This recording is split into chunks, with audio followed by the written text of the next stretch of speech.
अस्सलामु अलैकुम रहमतुल्लाहि व बरकातुहू। मैं मोहम्मद जावेद, सच की आवाज़ NPS न्यूज़। देखिए आज की ताज़ा खबर। टप्पा चबूतरा एरिया में कल देर रात, मंगल के दिन देर रात में मर्डर हुआ। एक महल्ले के दो साकिन रहने वाले थे, दोनों का ही मर्डर हो चुका है।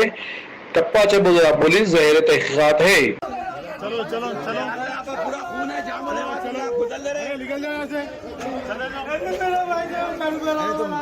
भाई मैं अपने ही बता रहे, तुम पूछोगे ना फिर क्या है भाई। एक बार वो तो जाएगी, बार बार इधर ही बता रहे लेफ्ट। हाँ तो भूसा नहीं बुलाता रुको ना तो तुम।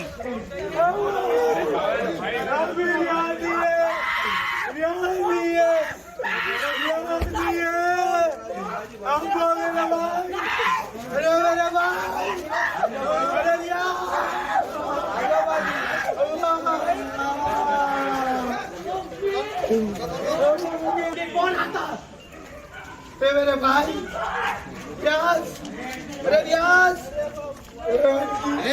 उसकी तो अम्मा को छोड़ो, आट वाला मरा ना, इसकी बहन को उसके बाप का चक्रा तोड़ा रहो, पलट के इसकी अम्मा को मैंने छोड़ना ना।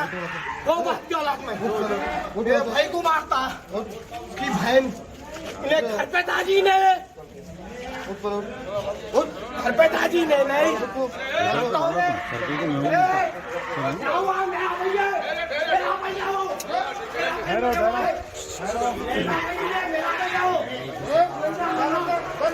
मेरा भैया वो